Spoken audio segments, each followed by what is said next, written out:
नमस्कार, NDTV India के इस खास शो में आप सभी का स्वागत है। मैं हूं सोहित मिश्रा। क्या आप ये बात मान सकते हैं कि सोशल मीडिया पर अगर आप एक पोस्ट शेयर करें तो आपकी नौकरी जा सकती है, या जो आप करते हैं आपको वहां से निकाला जा सकता है?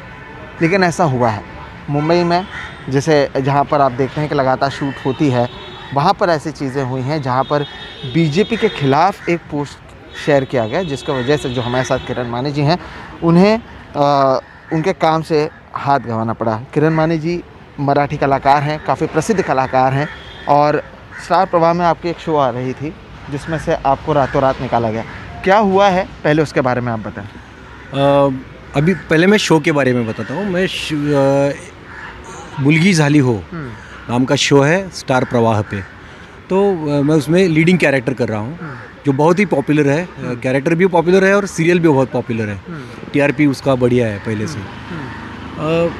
अचानक से मुझे एक दिन फ़ोन आता है पैकअप के बाद कि अभी तुम्हारा कैरेक्टर रिप्लेस किया है। तो मेरा कंट्रीब्यूशन इस सीरियल के लिए और इस चैनल के लिए इतना है कि इस तरह मुझे नहीं निकाल सकते थे कि कोई जूनियर आर्टिस्ट आया और निकाल दिया।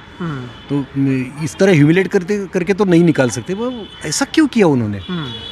तो मैं संगति लगाने लगा कि क्या हुआ पिछले 7-8 दिन में कि जो उन्होंने कुछ भी कारण नहीं दिया मुझे। शुरुआत में कुछ नहीं, कुछ भी। प्रोडक्शन हाउस का फ़ोन आया मुझे, रजत नायर प्रोडक्शन हेड, उनका फ़ोन आया कि अभी कल से आपको रिप्लेस किया जा रहा है। कारण क्या है? तो बोले वो कुछ लोग नाराज़ हैं आपसे। वो फ़ोन रख दिया उन्होंने। तो मैंने चैनल हेड, हमारे चैनल हेड है सतीश राजवाड़े, बहुत अच्छे हैं, उनको फ़ोन किया मैंने, तो उन्होंने फ़ोन नहीं उठाया।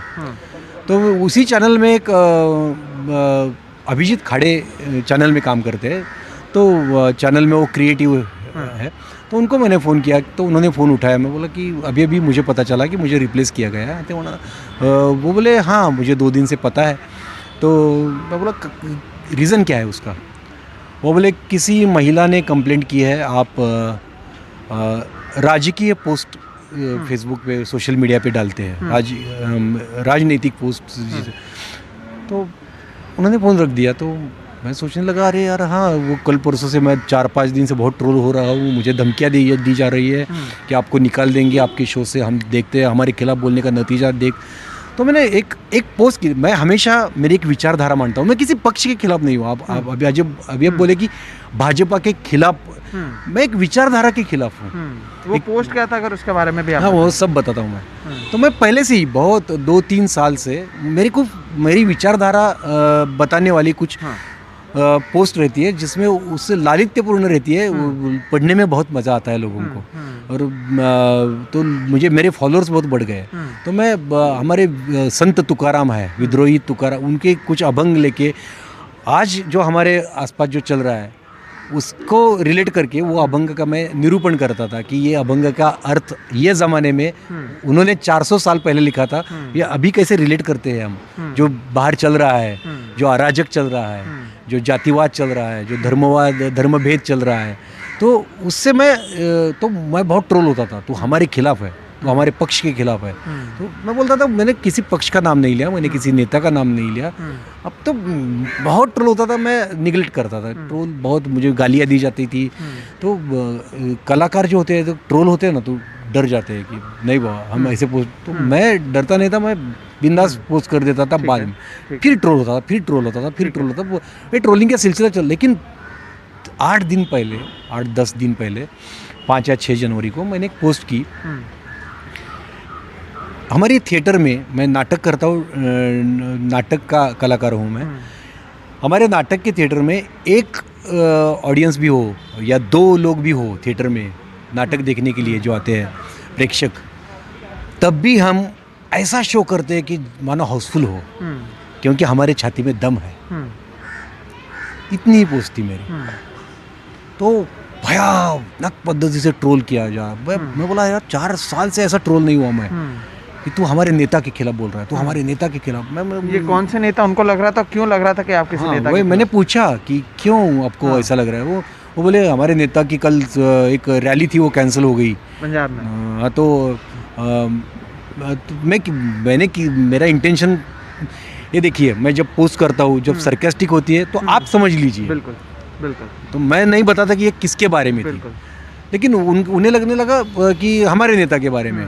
तो मैंने एक पोस्ट ऐसी की कि आपको अगर ऐसा लग रहा है, एक आदमी साइकेट्रिस्ट के पास जाता है और उसको कहता है कि उसको बहुत किरण माने की पोस्ट का फोबिया हो गया है।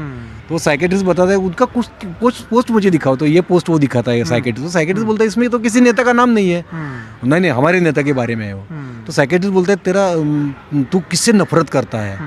तो वो बोलता है मैं पप्पू दिल्ली वाले से नफरत करता हूँ। तो उसको इमेजिन कर वहाँ पे। हाँ, तो ऐसा कहता है, तो उसका इमेजिन कर और खुश हो जा तू। तो आपको जब कहा गया तो क्या उससे पहले कोई वार्निंग दी गई कि आप ऐसा पोस्ट ना करें? मैं अभी सीक्वेंस बताता हूँ इसके उसके बाद एक टर्न मिला कहानी को। उसके बाद उन्होंने, मैं जहाँ पे काम करता हूँ, मेरा ये भूमिका मेरी अलग है, राजकीय भूमिका, वैचारिक भूमिका ये अलग है। और मेरी एक भूमिका ऐसी कि मैं कलाकार हूँ, मैं एक सीरियल में काम करता हूँ। वो एक चैनल है स्टार प्रवाह चैनल। उस पेज पे जाके उन ट्रोलर्स ने हमला शुरू कर दिया कि बैन स्टार प्रवाह, किरण माने को निकाल दो, किरण माने को। एक कैंपेन चलाया गया। अच्छा। किरण माने को मैं बोला यार मैंने सब ट्रोलिंग सह लिया अब तक, लेकिन मेरे काम के ऊपर क्यों आ रहे हो? और ऐसे पोस्ट आने लगे कि वो प्रोडक्शन हाउस कौन सा है पता नहीं मेरे पास वो सब डॉक्यूमेंट्स है। कमेंट्स में आने लगे, नहीं पोस्ट आने लगे। अच्छा। कि वो किस प्रोडक्शन हाउस में काम करता है पता निकालो, उसका बाजार उठवा देंगे यहाँ पे। अच्छा। उसको रास्ते पे लाएंगे हम, ऐसे पोस्ट आने लगे। हाँ। फिर 2 दिन बाद ऐसे पोस्ट आने लगे अभी इसका बाजार उठने वाला है, इसका रुदाली होने वाला है अभी। हाँ। और फिर 2-3 बाद मुझे फोन आता है कि आपको निकाल दिया गया। तो ये प्रॉपर प्लान्ड कैंपेन ऐसा ला दे। अभी आप सोचिए, मैं नहीं कुछ बता रहा, आप सोचिए कि ये सब क्या है। और बाद में चैनल में एक बताता है कि आपको राजकीय पोस्ट करते हैं इसलिए आपको निकाल दिया है। तो ये सब संगति, उन्होंने मुझे अब तक कुछ लेटर नहीं दिया, कुछ मेल नहीं दिया। अब आज देंगे तो उसका कुछ मतलब नहीं रहेगा अभी। लेकिन आपको फोन पे ये कह दिया गया है कि तो ये हुआ। पोस्ट को ऐसे निकाला जा रहा है। लेकिन उसके बाद ये हुआ कि उन्होंने सोचा होगा कि यार ये निकाल दिया, ये कलाकार छोटा कलाकार है, इसके बाद चाहे 2-4 दिन पोस्ट करेगा सब भूल जाएंगे उसको, और हमारा सीरियल तो शुरू रहेगा। लेकिन मेरे सौभाग्य से न भूतो न भविष्यति ऐसा मुझे सपोर्ट करने वालों का एक सैलाब आ गया सोशल मीडिया पे। और इतना सैलाब आ गया कि सब महाराष्ट्र के सब राजनीतिक दल, सब सामाजिक लोग, सभी तरह के लोग अभी भी आए हैं मुझे मिलने के लिए। बहुत लोग आए हैं, बहुत फ़ोन्स आते हैं। तो सब मेरे बाजू में खड़े रह गए कि यार हमने ये देखा है जो कुछ हुआ है 8 दिन में, और 8 दिन में नतीजा क्या हुआ है ये भी हमने देखा है। तो हम बता सकते हैं क्या हुआ, हम सोच सकते हैं, हमें दिमाग है। अभी वो कारण कुछ भी देंगे, कारण अभी 12-13 घंटे बाद कुछ कारण सामने आ रहे हैं कि उसके खिलाफ बहुत कंप्लेंट थी, महिलाओं की कंप्लेंट थी। और महिलाओं की कंप्लेंट थी तो क्या, महिलाओं की कंप्लेंट हम डर जाते हैं, महिलाओं की कंप्लेंट। तो मैं पूछता हूँ क्या कंप्लेंट है? हैरेसमेंट, सेक्सुअल हैरेसमेंट है तो कंप्लेंट, पुलिस कंप्लेंट क्यों नहीं की? और उसी वक्त मुझे निकाल क्यों नहीं दिया कि उसी वक्त मुझे बता दिया ये कंप्लेंट है तेरे खिलाफ और तू निकल जा। तो ऐसा तो कुछ नहीं होगा, तो कंप्लेंट कुछ तो सीधी सादी होगी। तो वो भी क्या है सर, हम कसाब को भी ऐसे ही पकड़ के फांसी नहीं दिया हमने, कसाब को भी उसकी बात कहने का एक चांस दिया हमने। लोकतंत्र है। मुझे मेरी बात कहने का चांस दीजिए। अगर मैं गलत हूँ तो आप निकाल दीजिए, लेकिन एक तरीका होता है, एक तरीका होता है कि आप मुझे सामने लाएंगे, यार ये कंप्लेंट है तेरे खिलाफ, हमने 4-5 बार तुझे बताया था, लेकिन अभी तूने ये किया है, इसके ये प्रूफ्स है, ये प्रूफ्स है। और ये प्रूफ देखने के बाद मैं बोला अरे यार सच्ची में मैंने गलत किया, तो मैं माफ़ी मांगता हूँ, चल निकल जा शो से। ये मेल तेरे को हमने निकाल। ऐसा कुछ भी नहीं, एक फ़ोन आता है तू घर जा। अच्छा। तो ये झुंड चाहिए, मुझे लगता है ये दड़प चाहिए। और उनकी बात भी कुछ तो होगी। तो अभी 12-13 घंटे, 24 घंटे हो गए, 25 घंटे हो गए, अभी तो बता दीजिए कुछ है तो इसके आगे अभी आप क्या करने वाले हैं? क्योंकि ये भी तो नहीं सही है कि आप कुछ पोस्ट करते हैं उसकी वजह से आपको निकाल दिया जाए। तो इसके आगे क्या आप कुछ करने वाले हैं, क्या होने वाला है? मैं अभी यही तो, मैं उनसे पूरा कारण क्या है उसके प्रूफ्स मांगूंगा, कारण क्या है पूछूंगा, उसके प्रूफ्स मांगूंगा।